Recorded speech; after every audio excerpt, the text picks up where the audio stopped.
Vamos lá, galerinha, agora para nossa revisão, onde a gente vai abordar só os tópicos que foram mais impactantes, mais importantes para nossa aula. Vamos com a gente! Nós estamos falando sobre quantidade de matéria e constante de Avogadro. A gente viu que Avogadro foi um grande cientista que fez a divisão de conceitos do que é átomo e do que é molécula, né? Mas, trabalhando antes um pouquinho disso, nós temos a grandeza química, que é a quantidade de matéria, que nós medimos através do mol, ou ainda em número de mol, que é esse N aqui, minúsculo. Assim como a gente faz para contar dúzias de ovos, a gente consegue também fazer isso através de mol para os átomos. Então, lá, se você diz meia dúzia de ovos, você já entende que você está tratando de 6 ovos. Se você diz uma dúzia de ovos, você entende que você está tratando de 12 ovos. No caso dos átomos, nós tratamos como o mol. 1 mol de substância, 1 mol de íons, 1 mol de elétrons. E aí a quantidade de massa que vai estar presente no mol vai depender se eu estou falando de substância ou se eu estou falando de elementos. Quando, por exemplo, a gente fala da quantidade de mols ou de átomos em 1 mol de carbono, aí eu tenho que lembrar que a massa do carbono é 12 unidades de massa atômica, então 1 mol de carbono vai ter 12 gramas. Quando a gente fala, por exemplo, de 1 mol da nossa substância água, aí eu vou, quem é a água?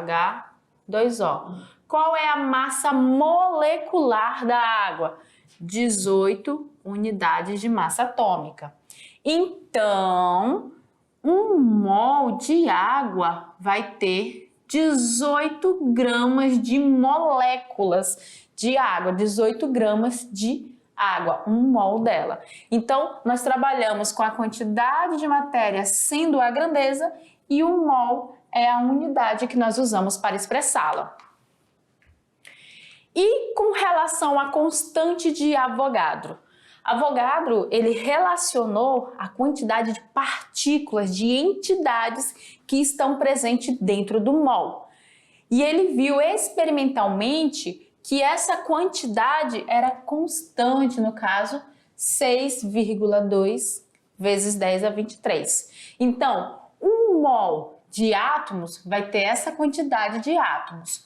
1 mol de moléculas vai ter a mesma quantidade, só que de moléculas. E aí eu tenho que sempre lembrar que essas moléculas elas são formadas por átomos. Então, quando a gente fala de mol de uma molécula, eu tenho que lembrar que dentro dela eu também vou ter mols de átomos, tá? A mesma coisa serve para os íons e para os elétrons. Quando a gente está falando de quantidade de partículas elementares, essa quantidade em 1 mol sempre vai ser 6,2 vezes 10 elevado a 23. E aí, o exemplo a gente tem aqui da molécula de água, aonde H2O representa uma molécula dessa água. E a gente viu que a massa dessa molécula é de 18 unidades de massa atômica, tá aqui.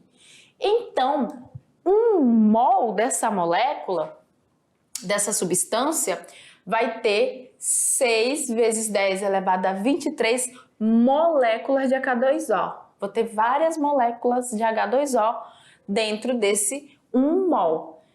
Para representar em gramas, em massa, 1 mol equivale a 18 gramas de água.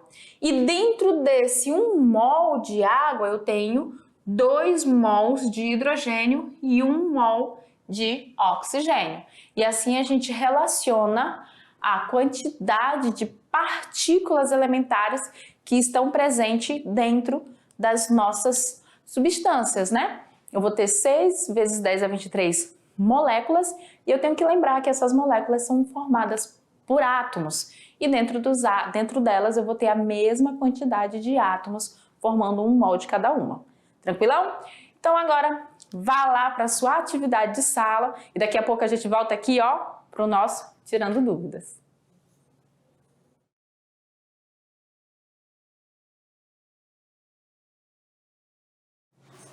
Oi pessoal, sejam bem-vindos ao nosso momento da avaliação do conhecimento. Prova, professora? Não, né? Atividade, avaliação continuada e a gente faz isso em toda a aula e sempre estamos aqui para tirar as dúvidas de vocês. Então vamos lá para a gente trabalhar os nossos exercícios da aula de hoje.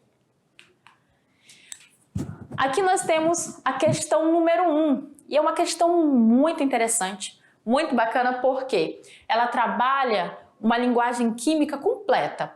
Ela traz para vocês a estrutura da ureia, onde na estrutura eu tenho que visualizar a forma, a geometria dessa molécula e também tenho que, a partir dela, ter em mente a quantidade de elementos que formam a minha substância.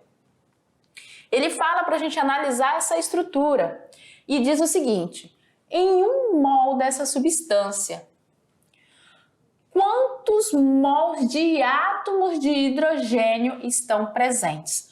Olha a pergunta que a questão trouxe para a gente. Ele fala em 1 mol da substância, da minha substância. Quem é 1 mol da minha substância? É 1 mol das moléculas ali que formam ela. E quer que você diga quantos mols de hidrogênio vão estar presentes ali dentro daquela substância. Ele não quer quantos átomos de hidrogênio. Porque se fosse quantos átomos de hidrogênio estão presentes, você iria trabalhar com o 6 vezes 10 a 23. Ele não pede isso, ele pede quantos mols de hidrogênio eu tenho dentro de 1 mol dessa substância. Então vamos lá para a gente ver como que a gente vai solucionar essa questão. Ó, a alternativa que nós temos como correta é a letra B, onde ele está dizendo que em 1 mol da minha substância eu vou ter 4 mols de hidrogênio. Isso por quê? Vamos pegar aqui a nossa substância e fazer o que seria a fórmula molecular dela.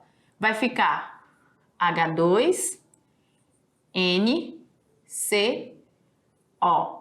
H2 não, H4, perdão. Ó, H4, N2. Por quê? Ó, carbono eu tenho 1, tá aqui. Oxigênio eu tenho 1. Nitrogênio eu tenho 1, 2. Hidrogênio eu tenho 2 mais 2, então eu tenho 4.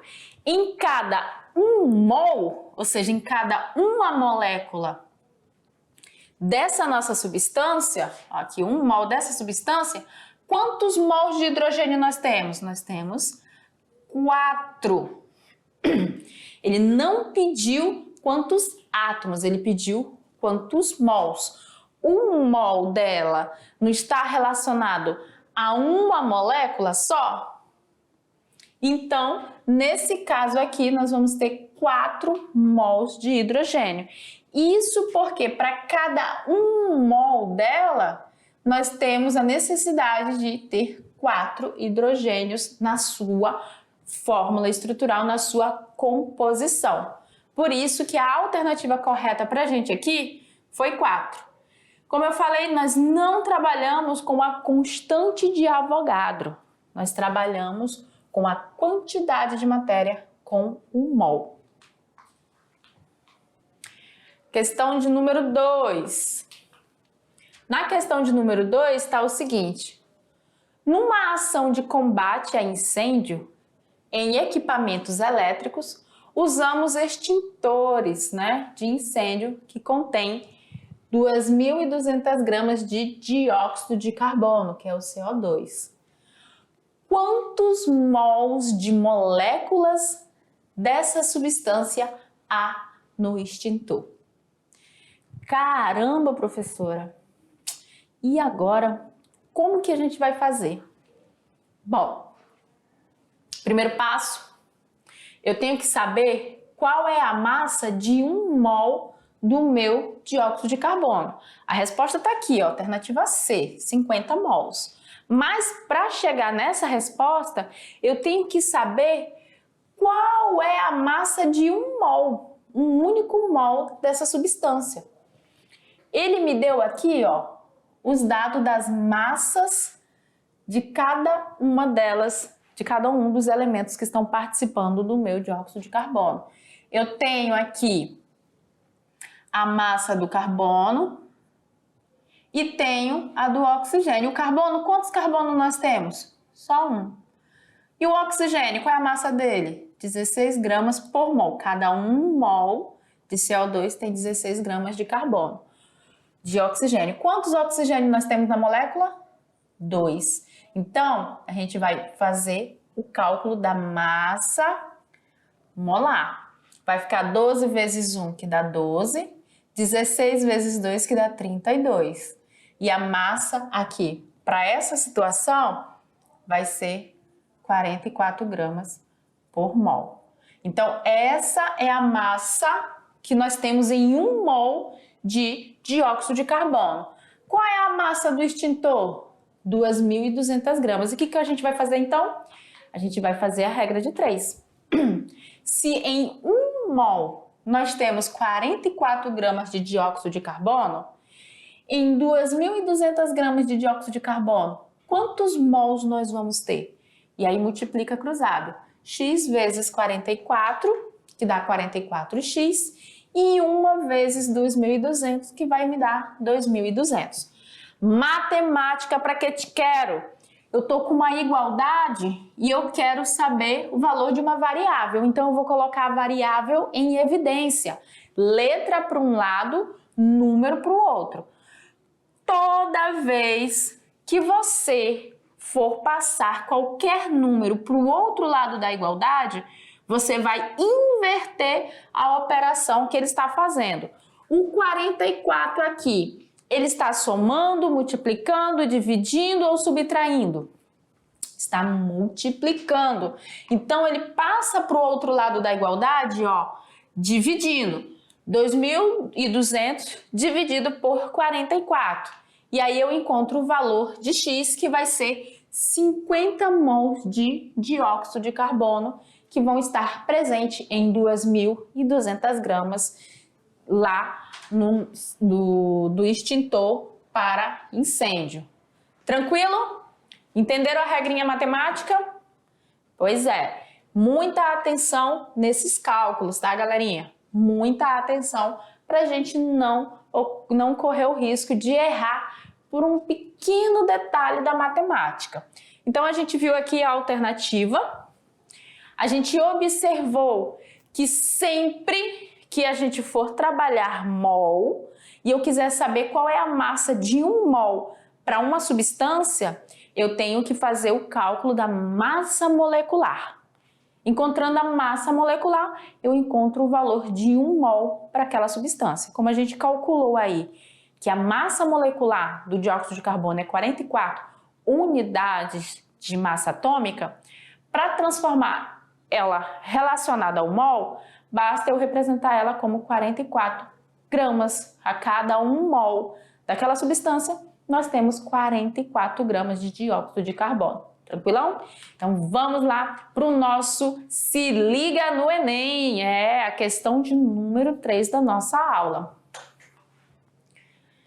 Aqui nós temos uma questão adaptada e diz o seguinte: ao ser submetida a um tratamento médico, uma pessoa ingeriu um comprimido contendo 45 miligramas de ácido acetil salicílico, que tem essa fórmula molecular aqui. Considerando a massa molar do ácido acetil salicílico como sendo 180 gramas por mol e um número de Avogadro como sendo 6 vezes 10 a 23, qual é o número de moléculas da substância ingerida. Primeiro, vamos lá. Nesse caso aqui, eu acho que foi a formatação na hora de jogar para cá, esses valores aqui, ó, eu vou até fazer do ladinho para a gente poder trabalhar sem erro, tá, galera? Aqui é 10 elevado a 20, 10 elevado a 23, 10 elevado a 23, 10 elevado a 20 e aqui também 10 elevado a 23, tá, gente? Essa é a configuração correta. O que o problema quer? Ele disse pra gente que uma pessoa que está fazendo um tratamento fez a ingestão de 45 miligramas desse ácido. Miligramas, já se toca que a unidade das massas são diferentes. E aí ele passou pra gente a massa molar do ácido, né? Tá aqui, ó, a massa molar dele como 180 gramas por mol. O que isso significa? A cada 1 mol dessa substância, nós temos 180 gramas, 1 mol. E dentro desse 1 mol, nós temos 6 vezes 10 elevado a 23 moléculas. Ele não ingeriu 1 mol dessa substância, ele ingeriu 45 miligramas e quer que a gente diga quantas moléculas existem dentro desses 45 miligramas. A nossa alternativa correta é a letra A, 1,5 vezes 10 elevado a 20. Mas como que chegou-se nesse cálculo, nesse valor? A gente viu que a massa molar dele é 180 gramas, isso para 1 mol, e que 1 mol tem 6 vezes 10 elevado a 23 moléculas. Primeiro passo, saber converter 45 miligramas para gramas. O que eu tenho que ver? Que a relação de miligramas para grama está de 1000, é isso? Então, basta a gente pegar o 45 e dividir por 1000 e vamos encontrar o valor dele em gramas. Ou, quem preferir, e eu prefiro porque é mais fácil para trabalhar com o expoente, pode colocar ele nessa anotação aqui, ó. Esse 10 elevado a menos 3 indica que esse número aqui, o 45, é um número pequeno. Eu tenho 3 casas decimais sendo omitidas para colocar ele em notação. É como se eu tivesse isso aqui, ó. Eu tô com 45 e esse 3 aqui indica que a minha vírgula tá aqui, ó. 1, 2, 3. E aí eu sempre vou ter que lembrar que eu estou tratando de um número pequeno. Só que ele nessa notação fica mais fácil para a gente desenvolver o cálculo. O que nós vamos fazer?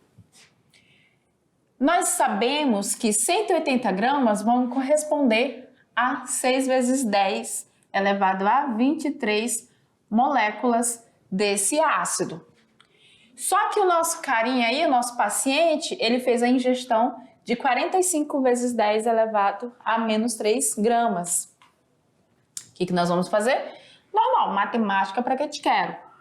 Vamos multiplicar 180 por x, por isso que o 180 vai passar dividindo, porque ele estaria aqui multiplicando. Quando a gente fosse colocar em evidência, ele iria passar dividindo. Para poupar tempo, ele já aparece aí na divisão para gente. Esse cara aqui vai multiplicar o nosso 6 vezes 10 a 23. Tá aqui. O que a gente faz? Esse 45 vai multiplicar o 6,02. E esses carinhas aqui, ó, eles vão ser somados. Quando a gente faz multiplicação de expoente na base 10, a gente soma os expoentes, só que como esse cara aqui é negativo, vai fazer o quê? Vai dar a diferença de sinal. Sinais diferentes, subtrai e repete sinal do maior. Então, nós vamos ter 270 vezes 10 elevado a 20, dividido por 180. Aí é que vem.